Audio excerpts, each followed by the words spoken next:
Man, how's it Good. going? Hey, sorry about my avatar there. I think I couldn't log into my DJ one, so I logged into my MFT one. That's why I look all funny with the suit. Oh, dude, no worries, bro. No worries, man. Dude, I'm glad we were trying to get this going for a while. You've been busy. I've been busy. I'm glad we finally touched base, brother. Yeah, me too. Like, I'm really excited about this. Thank you for thinking of me. Oh no, dude. I wanted to get you on the show, as I mentioned, dude. You've been you've been on the radar for a long time. For a lot of people that don't know, you've been a DJ for a long time. And I said, man, I need to get him on the show because you've been around, which a lot of people don't know. When they think of Dimitri, this is just a recent DJ. Maybe he was DJing a few years, but there's people that wait a minute. He had another name. It was Demigod, and it was pre 2000. It was pre late 90s. There was flyers that I have 95, 94, 93. So you go way back, and I just find your story fascinating. And I said, man, I need to get him on the show. And I know today you got so many things going on today, but I want to start from the beginning, man. How did you get started, man? From the very beginning, when did it start for you, man? So, well, thank you for that intro. I really appreciate it, Rudolph. Yeah, I've been around literally decades, and on one hand, it seems like just yesterday I went to my first rave and I got my first gig, and on the other hand, it feels like it's a lifetime ago. I would say perhaps maybe just as much as like having a daughter and having that role of being a father and that identity. I think raves is right up there as far as my identity. It's defined who I am. You don't embrace something and just go straight into the deep end with anything for so long and then not have it become like really intrinsically who you are as a person. So like, I think if I was going to give an accurate description of who I am as an individual, as a person here on earth, I think that part of that very first sentence is I'm a raver. Yeah. And I'm proud as fuck for that. Nice. I think raving has brought me, it's brought me so much happiness and joy and friendship and family and good times and insight and just so many great things into my life. So I'm so thankful. And so going back to your question, how I got started, I started as a raver. Nice. I stumbled across my first underground / rave, and it was on. When was this? And tell us about the event. When? What year? The name of it? So I don't remember the name, but I remember the circumstances. Okay. I was living up north at the time, and I went into the city, San Francisco, and I just ran across a friend that I knew from like middle school. His name was also Dimitry, and he was like, "Hey man, let's go to this underground house party." He said, I remember specifically, he said house party. And I'm like, cool, I'm down, it's like Friday or Saturday night and just want to go and have fun. And so we're heading over and I'm thinking house party, definitely someone's house. I'd never heard of house music back then. Right. It was not on my radar, and we showed up and it was a warehouse. So nice. Maybe that's the house, because I knew what warehouses were. And then not even inside yet, but you hear that thumping beat, when the walls are pretty thin and like the bass is pretty heavy, and those two things collide, and you hear like reverberating from like a block away. It's like thump thump, and you see the people. And up in Frisco, it was sort of a laid back kind of dress, really laid back in the day. It was before Candy appeared. Right. And LA in comparison was always very colorful. We still had like the cereal backpacks, with the Lucky Charms, and we still had, pacifiers and alternate masks. But LA was really the hub for that. San Francisco was kind of laid back, but they were still like these ravers that are walking up to the first rave I ever walked into were like magical to me. They were like little unicorns, and they all had I remember their energy, like even to this day. And I walked in, I felt lost.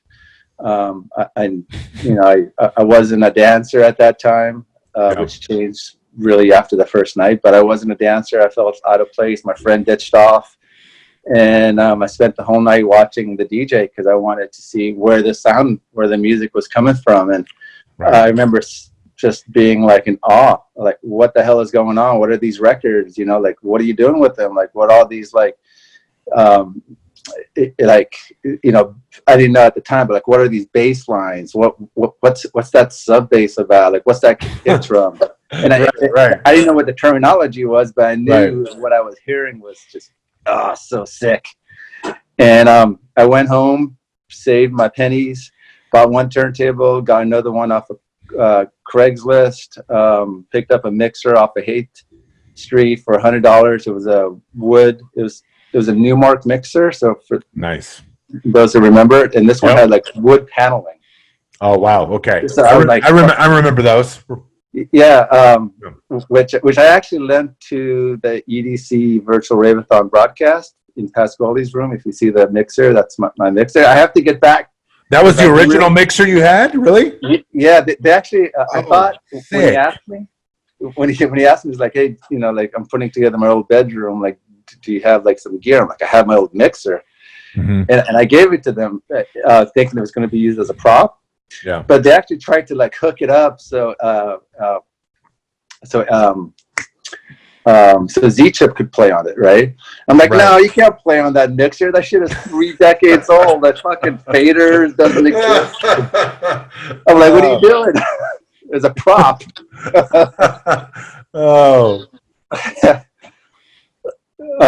Yeah. So that first rave, it was on. Saved my money. Got my. We started shopping on. There was a store on Polk Street called BPM Records. There's another one called Star Records, and I just started buying records and made my first. Made my first leap into the unknown, like really in my whole life, because I had no idea what I was getting into. A 3-day, here we are. So after that first rave, right there, that first rave, you went and you seen the DJ and you said to yourself, I want to do this. Yeah, it was Doc Martin. It was Doc Martin. Okay. Mm-hmm. So you saw Doc play. I want to do this. I don't know what they're doing. I want to learn. And you just went and got your first turntable. Yeah, because I really didn't have a passion. It was going to fill. I didn't know, but it was filling. It was filling a void very first, before it became a passion. It filled a void, and that was right. That's what captivated me, and that void was feeling kind of lost and just wandering through life and a little isolated and just not living my full best life. And once I picked up DJing and got into raves, then I can honestly say for the first time in my life, I was living my best life. That is awesome, dude. What year was that? So I started raving in the very, very end of 91, I think. So I want to say like December. Maybe it was into 92, like January, February. It was right around that time. And then I remember because by the summer of 92, I had my turntables already. So it took me a few months to save up for those. Nice. And my first major gig was Cool World. Major, so it was like big flyers, and it was like DJs from other parts of the world. And I played that. I played the first one. I wasn't on the flyer. The second one I played, and then at the second one, I was playing hardcore already, and in San Francisco was really like not to be heard anywhere. Right. And a couple wacky promoters from Idaho heard me play, and this DJ from up north, DJ Liquid, I guess bailed on them like the day before. So they're like, "Hey, we want to fly you out to Idaho." I was like, "Oh my God, that's awesome!" And that's awesome. I didn't have a flight case, so I had to go to Safeway, which is like a market, like like Ralph's or whatever. Yeah, right. And I went to the back. I got one of the blue recycling containers, put my records in there, put cardboard over it, duct taped it all up, and put it on the plane. And that was my first real international gig outside the city. That must have been amazing. that feeling to DJ your first out-of-state gig? Oh my! It was such a weird gig. It was like there's so many stories, right? But that first out-of-state gig was like weird. Like I remember, it was the only time the speaker caught on fire when I was playing. Like I was playing, and some guy was like, "Hey, dude, there's smoke! There's smoke!" I'm like, "Cool, there, there's smoke machine." Yeah, like special effects smoke machine. in my head, I was like, "Cool, right. yeah." Right. Afterwards, I heard the story. Shit started on fire. And then also remember that gig because, so like you're up all night, you're just tired. Like the flight was Sunday, the next morning. Just want to get to the airport, right? And so we're like maybe an hour drive from Idaho Falls, and the promoters were like, "Hey man, I'm paraphrasing. If you don't take this drop of acid, we're not going to give you your ticket home." I'm like, "Oh, what type of scene did I get into?" Oh damn!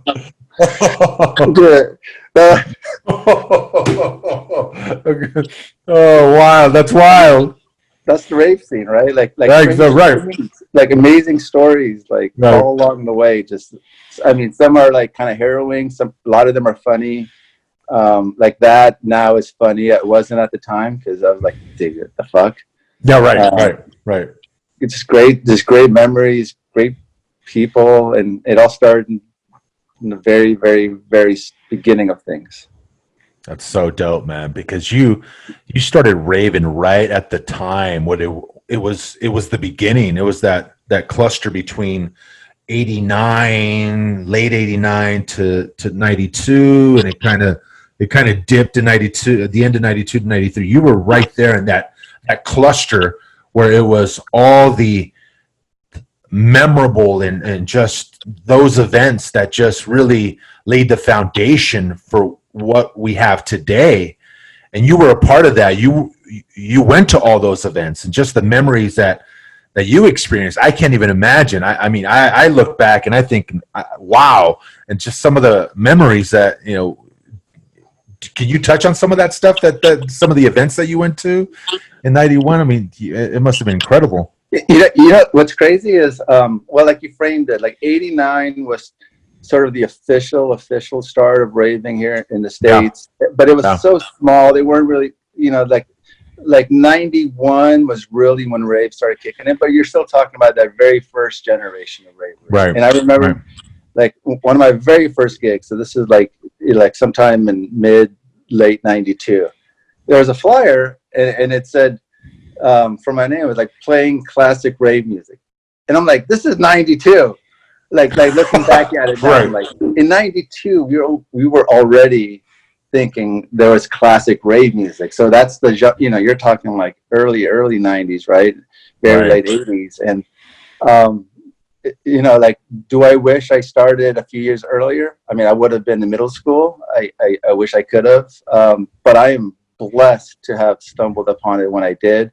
Like those, like bringing back to LA, like just to be that age and in the right place at the right time to go to your first Insomniac Friday weekly. Right. Or, I mean, that's, like who knew like that was going to change like the course of my life. Right.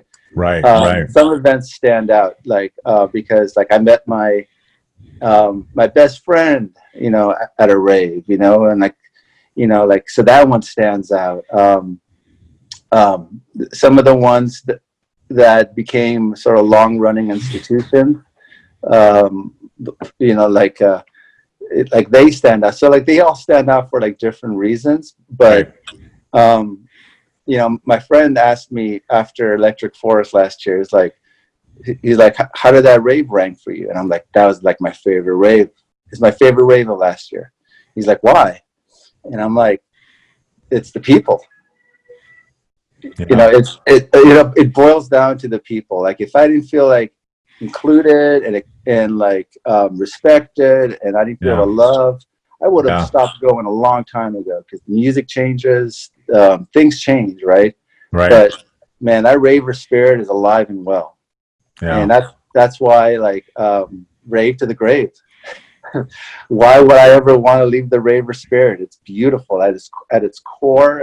It's like on on like the principles it stands for, it's like, especially like nowadays, it could like heal. It could honestly heal a lot of people, not even in bad times and whatever times. And I'm just, yeah, to be able to trace my experience with it that far, I don't take it for granted one bit.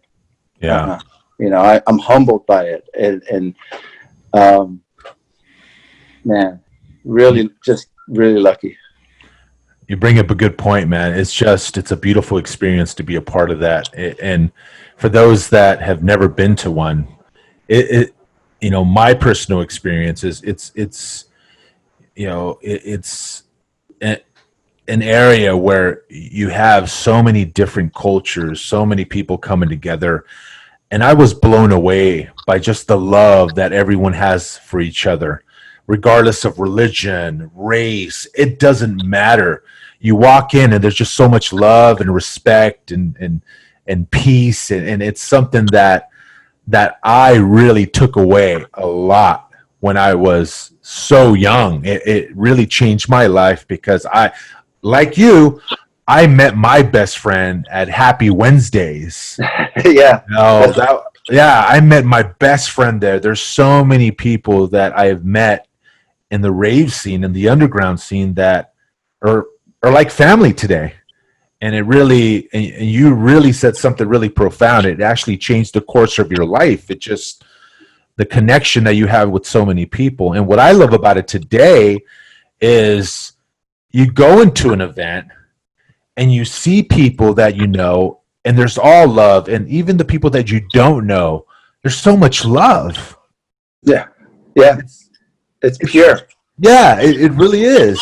It's pure. Like, I think I mentioned this once before, but you know, like, I'm still amazed. Like you'll go to like EDC Vegas or Nocturnal or what have you, and you see someone sitting on the ground, maybe not looking well. If you stand there, within 30 seconds, there's going to be multiple people, not even like, people that are working the event, but ravers, people working the event. Like, there's going to be people like every 10 seconds stopping on that person saying, "Are you okay? Do you want some water?" You know, right. Talking to them. And you'd be hard pressed to find that in any other scene.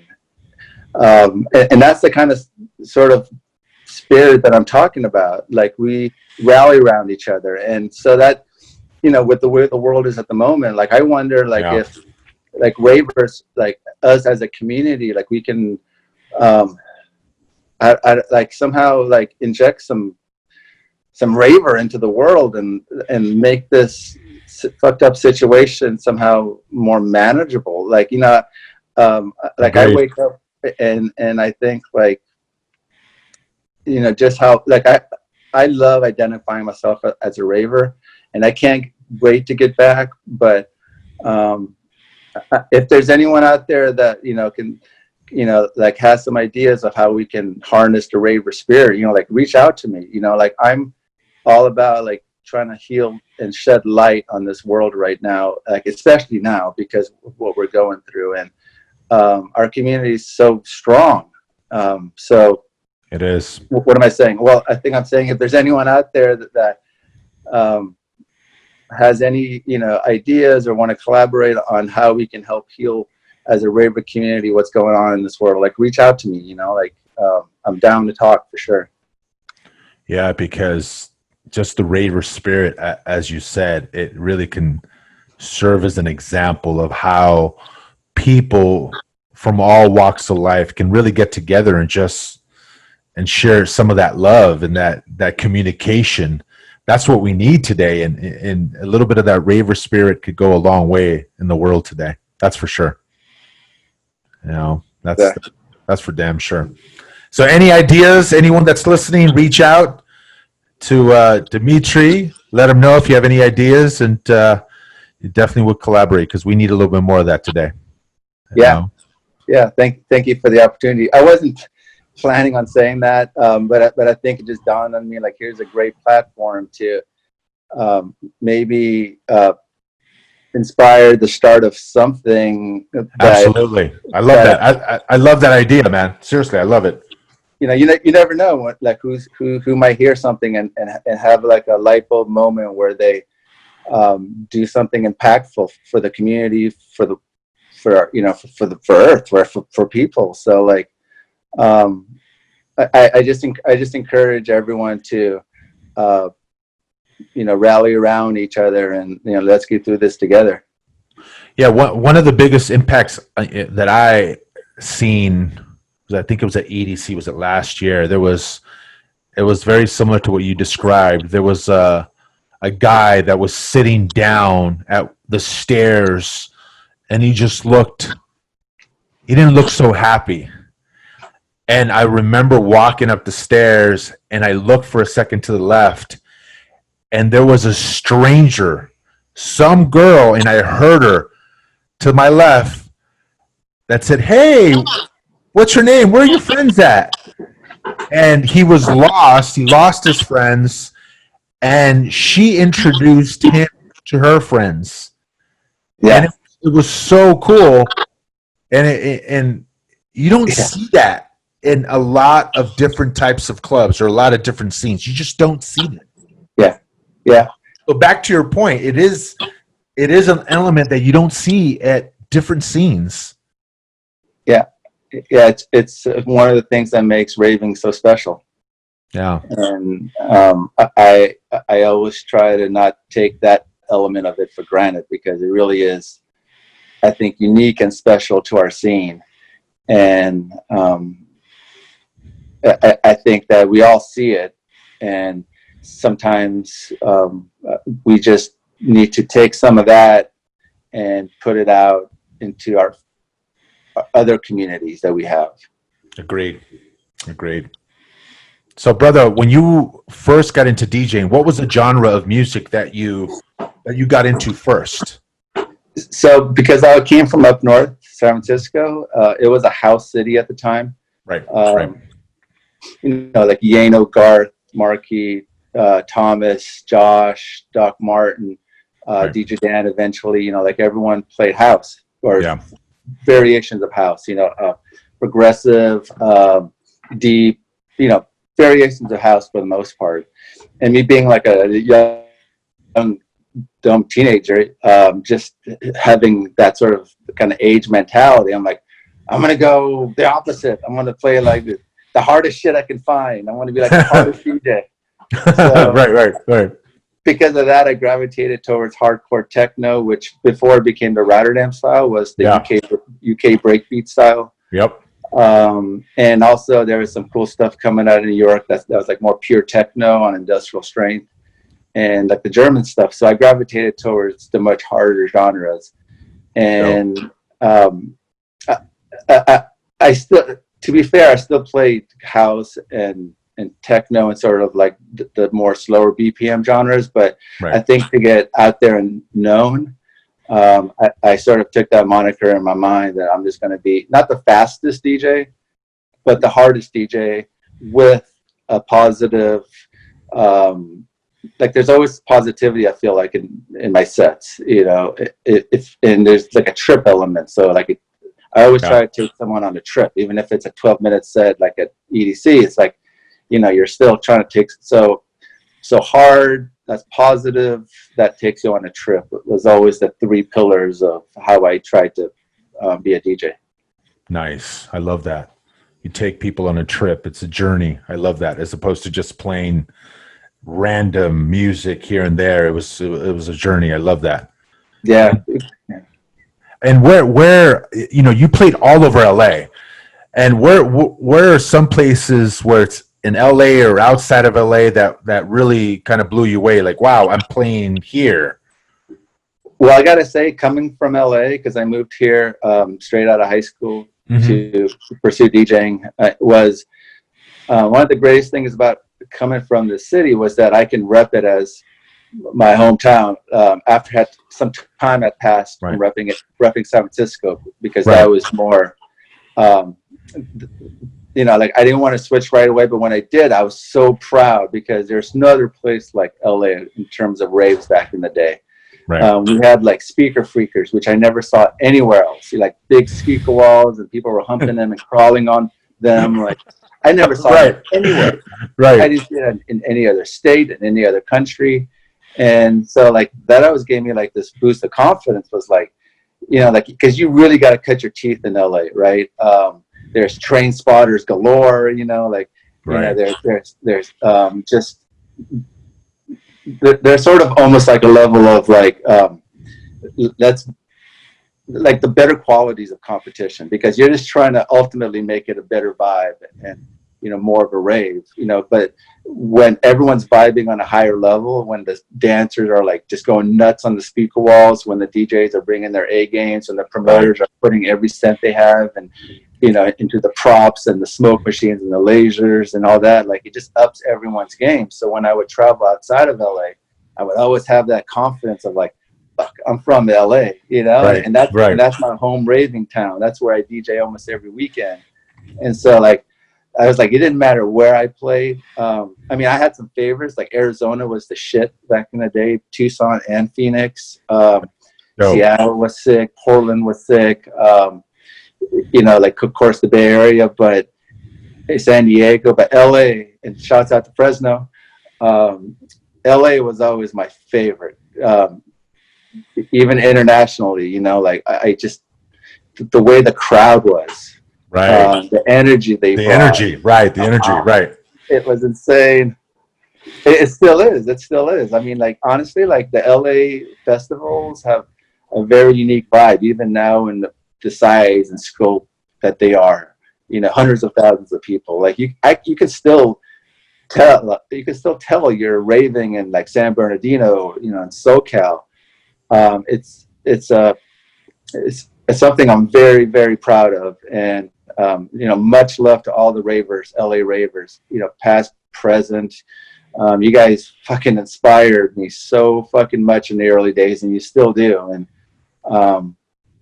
you know, it feels awesome to come up, you know, through the rave scene with the people that I have. They're really, really good souls, and I thank all of them for being, you know, a part of my life. I'm blessed. That is dope, man, dude. Now, what I want to know, and there's probably a lot of people that are really curious to this question: how did you come up with the name DJ Demigod? Okay. Inquiring minds want to know. No, so I believe that's one of the names that I would say with most DJ names, but that's definitely one of the names you can name yourself. And so I didn't name myself that. I have to give the credit. His name is Sasan. Okay. Sasan Perry, and he's the guy actually behind the Cool World parties up in Frisco. He did Cyberfest. Cool. Okay. You know, really awesome, big promoter from that era. And he was, I had a different DJ name, and he thought it was stupid. What was the name? That I have to like take to my grave, because it was really fucking stupid. It was really fucking stupid. I have to take to my grave. Oh shit. Oh, okay. And he's like, dude, like I can't put that on my flyer. Like it was bad. He actually said that. I can't put that on the flyer, bro. I can't. And then he's like, you know, okay, let's fucking work with your name, Dimitry. And it took Demi from Dimitri, and then and then he knew my last name started with a G, so he was like, maybe we can combine the names. And he said it out loud. He's like, and he was thinking what would look good on his flyer. I think first and foremost as a promoter, you know, like how does it look on my flyer? And I think he pictured it and it looked better than my other stupid DJ name. Right. He's like, that's your name, and I was like, dude, you're giving me my break. You know, like for the Cool World was fucking, that was the massive in a day. Right. And I was like, dude, let's go for it. Like, it's dope. And then since then, yeah, there's been there's been like times where I've wanted to sort of maybe take another name, but you know, like it was given to me very early on.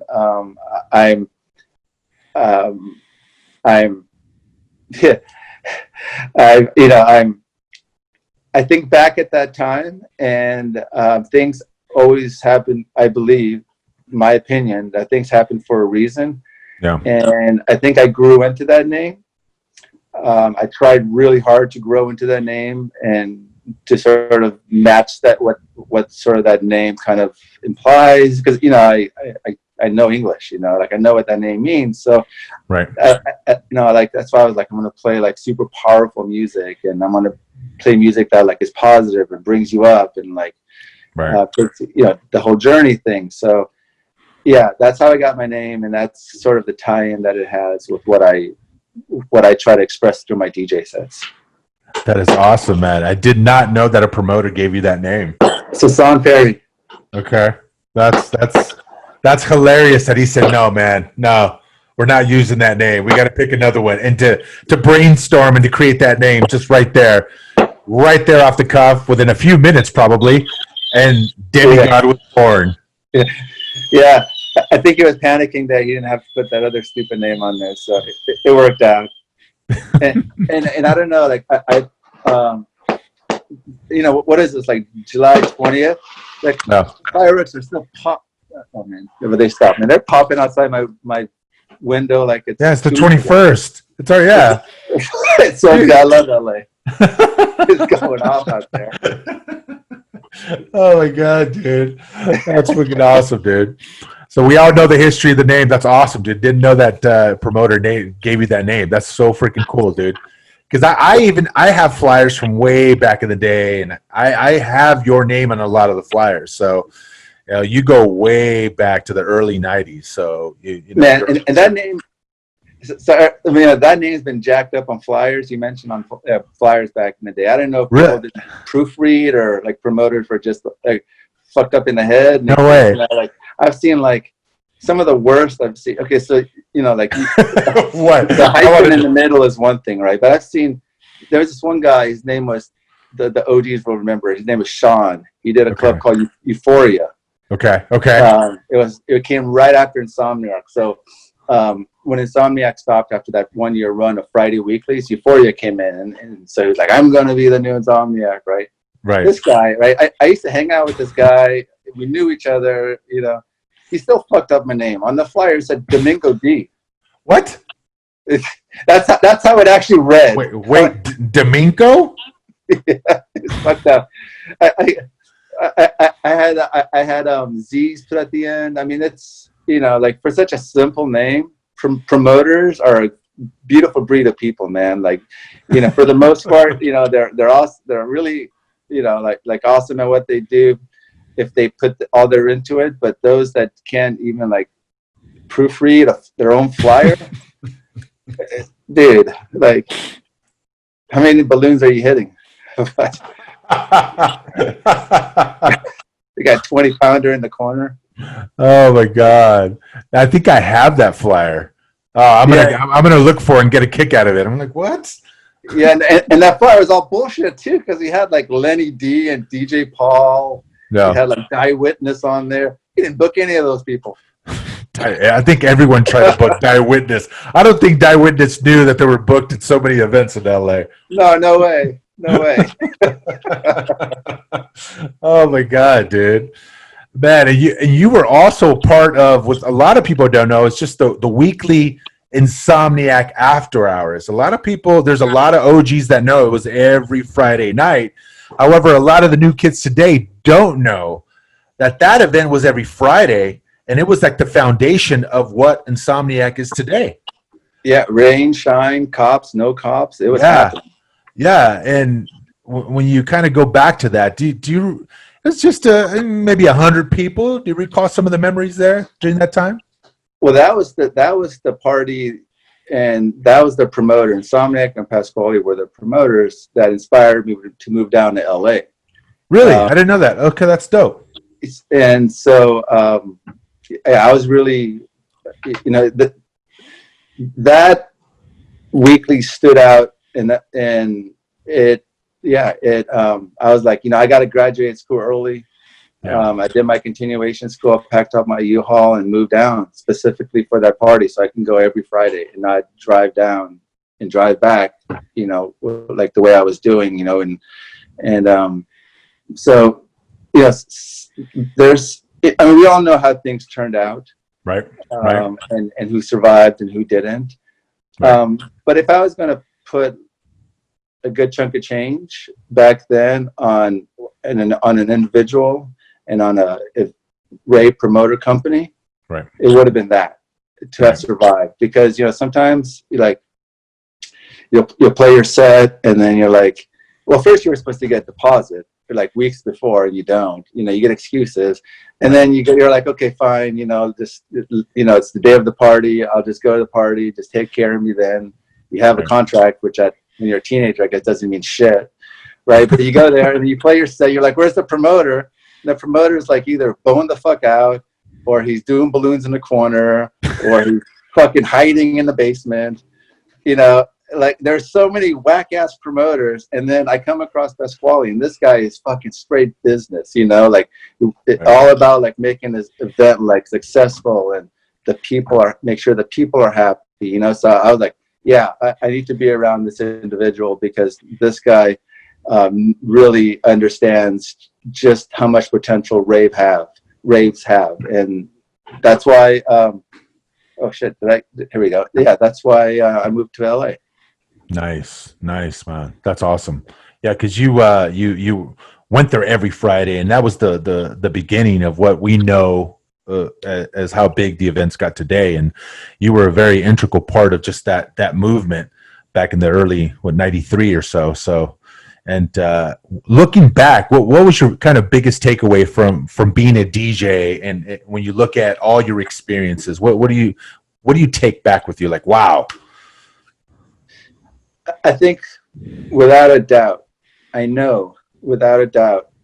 what I took away the most from being a raver and being a DJ, and specifically to your question during that time, is I found a roadmap to try to be my best self.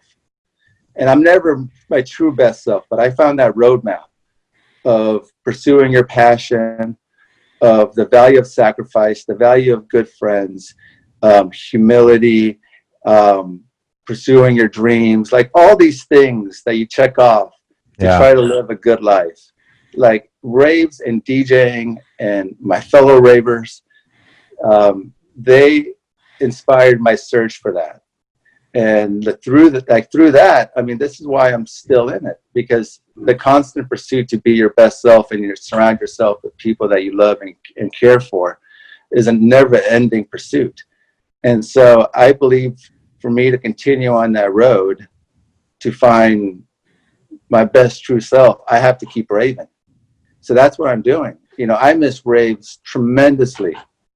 We missed Beyond, we missed EDC Vegas, we missed Electric Forest, we're going to miss Infernal. Like all these events are so special to me. And it kills me that I have to miss this, but I need to, I just need to count my blessings that I have all those good memories right now to kind of tie me through till the other side of things. And then once it's on again, it's popping. I mean, dude, we're going to go so hard. Oh my God. Everyone's going to go so hard. It's going to be so, it's, that first rave back. I mean, my God. Oh, it's going to be epic, dude. Are you kidding me? Dusk till dawn. To dusk till dawn. Oh my God, dude. And dude, and how has COVID affected you? I mean, I saw the recent EDC, the virtual. You were on there. You were DJing there. How was that, dude? That was dope, man. Of course, I look. I heard for the. It's not a. I'm not exaggerating. There's a part of me that really, genuinely hurts for the world right now. I mean, you got to have your head in the sand to not go outside of the grocery store and see like people like all anxious and fearful, and everyone's on edge and stuff, and which I'm not even talking about like I can't just live what I thought was my normal life, and so there's a lot of pain associated with that. Right. But I think because I've been on this path through raving to try to always be my best self. Yeah. that I've been able to have a lot of wonderful things happen, like within this time period of COVID. Right. I think we had 1.5 million people tune into EDC. Awesome. Awesome. Nocturnal Wonderland. That, to be able to, like, we're in a small room. It's just a couple camera guys, and it's just Pasquale's there, and it's like I'm just like DJing to my friend. It was just such a surreal experience knowing that there's 40,000 people watching this right now. Yeah. Like all of it's been surreal. I found love. I found my soulmate during COVID, which has been like awesome. Yes. So like I'm on cloud 9. So shouts out to Krista. I love you. I can't believe it. Like it's. I really honestly, like, for the sake of your viewers, I better stop there with that, because I could gush and go on about her and just how I feel. I mean, I'm such in love right now. So that's so awesome, dude. Congrats, brother. Congrats. Thank you. That's I'm so fucking giddy. Dude, that's the greatest feeling, dude. Dang. Okay, that's dope. Yeah. So yeah, it's been okay. Like in my world, it hasn't been okay. It's been really good, but I do hope, as everyone, that we can just get through this. And I wish everyone strength that's fighting this right now, because I know not everyone is doing well, and that's why it's one of the reasons I think why in that moment I asked for any of your listeners to reach out to me if they think that we can maybe, they think I can somehow donate my time. We're in this together. Awesome, dude. That's freaking awesome, man. And you still DJ. You've been DJing for years. What kind of advice can you give somebody out there that wants to get into the DJ game today? Well, I think that answer changed considerably over the last couple decades. Hasn't it? Wow. I think back then, if I would have answered your question, I would have said, think about the investment you have to put into this. Well said. Wow, well said. Just to buy the music, you have to devote whole days of driving to the record store, of digging for records, of like driving back, and you're talking about maybe half a track on a record that was good. You spent $10 on that record for like 1 minute of it. And so it was an investment in a lot of different ways. Right now, it's much less so because of technology and access to music. You can basically get all your music for free. You can get DJ software for free. Right. So I would say right now, even if you have a hunch that maybe you'll like it, fucking go for it.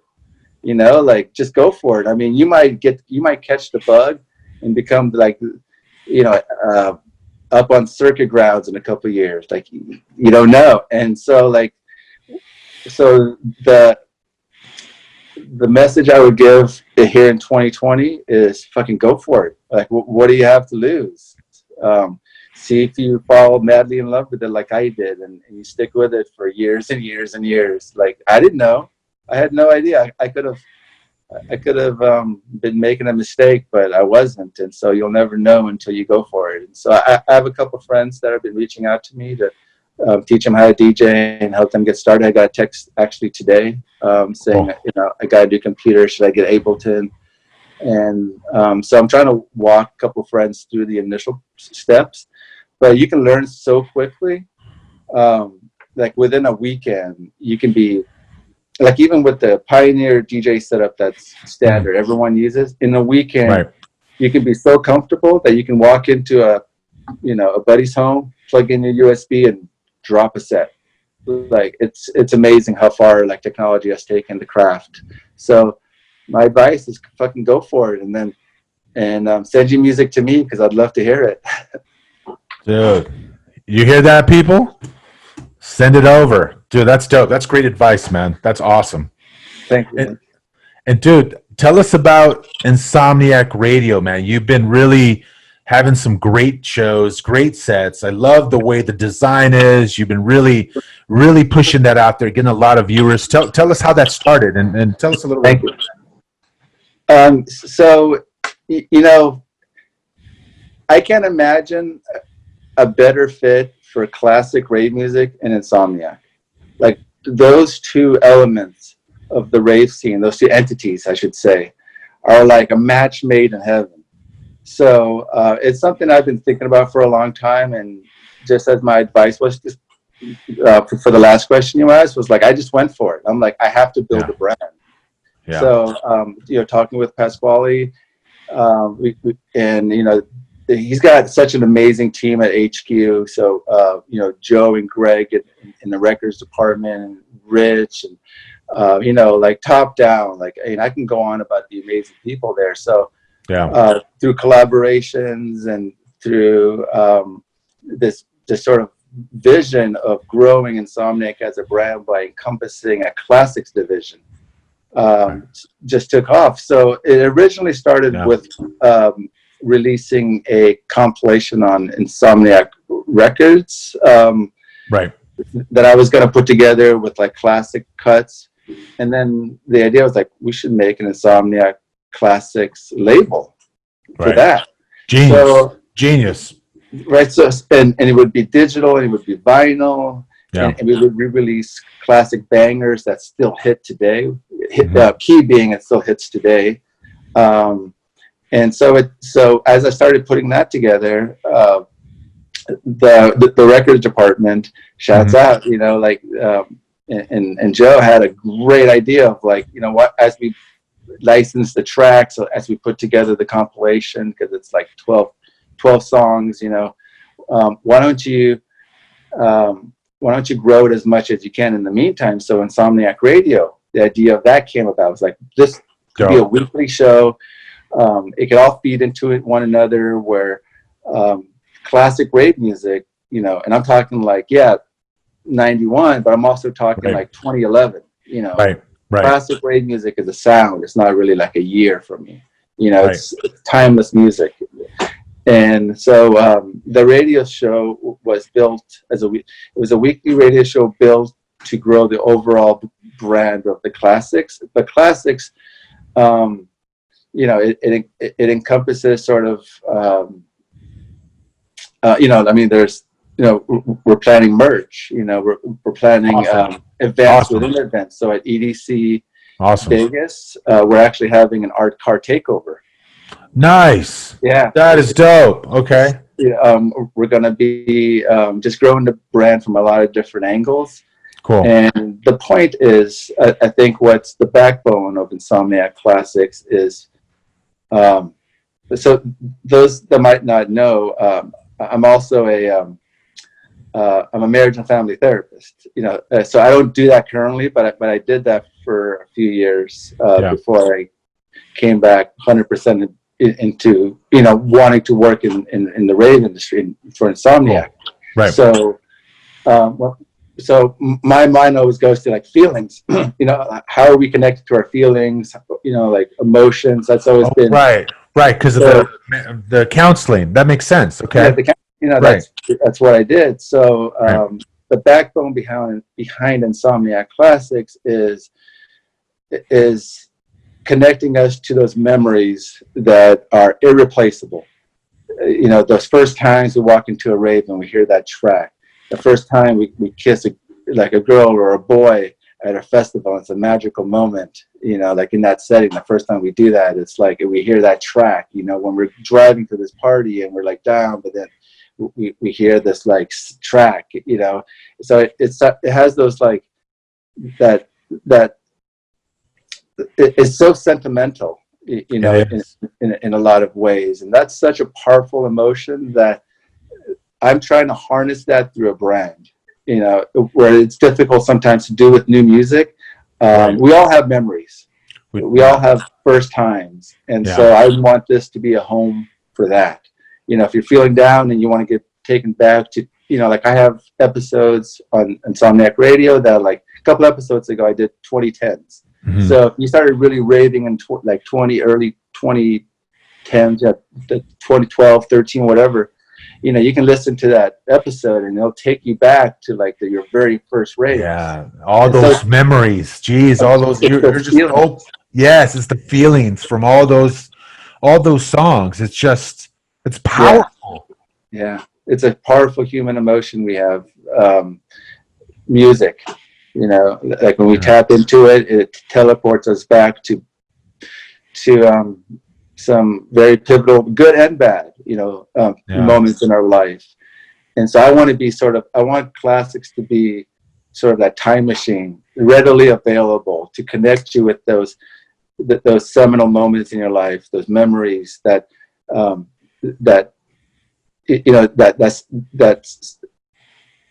those.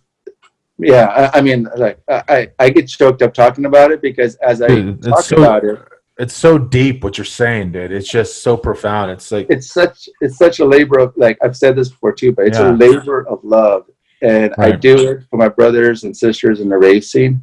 Yeah, and I think it's something that there's no better company in the world to be the home for this than Insomniac. Yeah, agreed.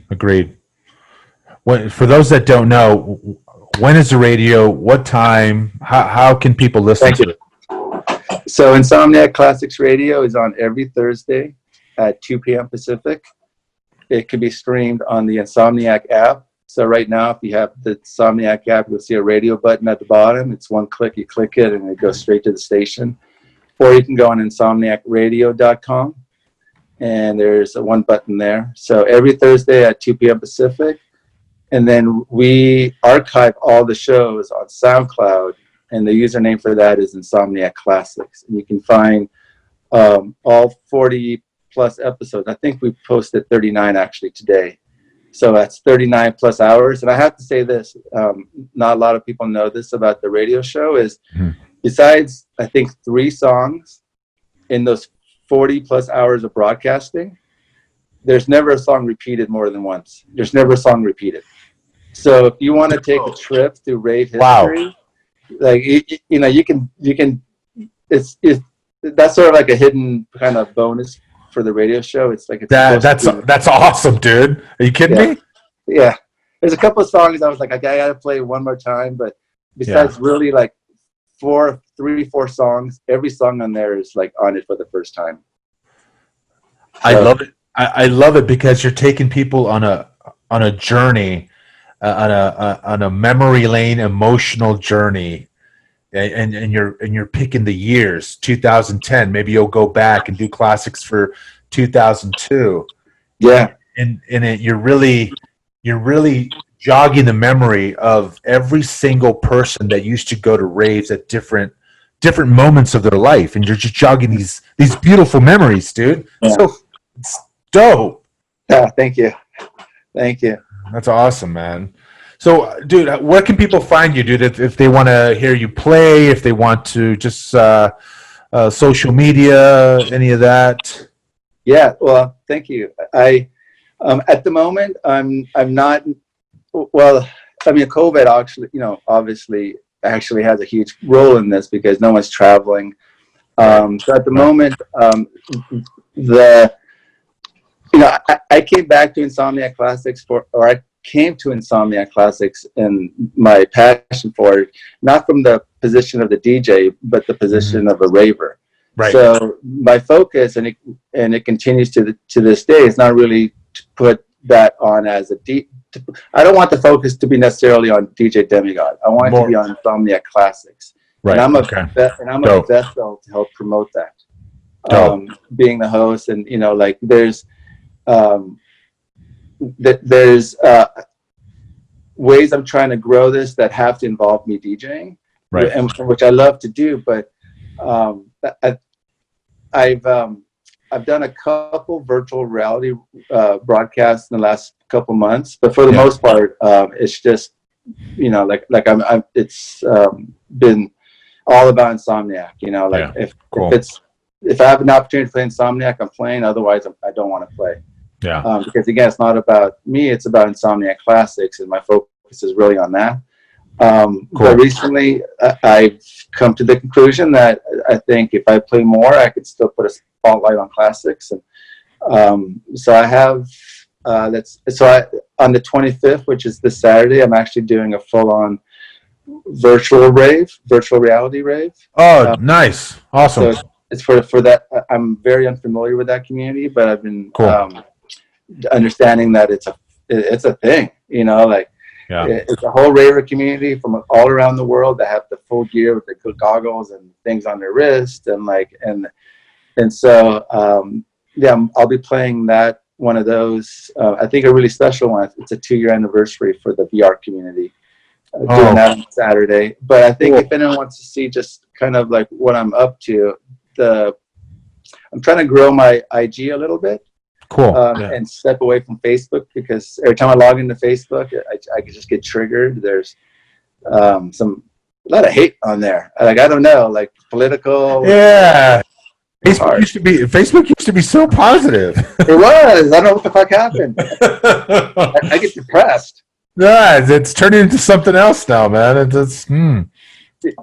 So my IG, if anyone wants to check out, like, if I'm playing, I'll post it.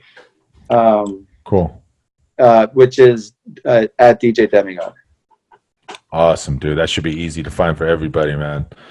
Awesome, brother. Well, dude, to conclude, brother, I got so much respect for you, your journey as a DJ, as a raver, as a DJ, and not only have you started your journey as a DJ and raver, but you've gotten to a point where you're really bringing awareness and positivity and unity to the scene, and you're taking Insomniac Radio to another level. And I love what you're doing with the platform, really taking everyone on a journey and really invoking all these great memories, man. I got so much respect.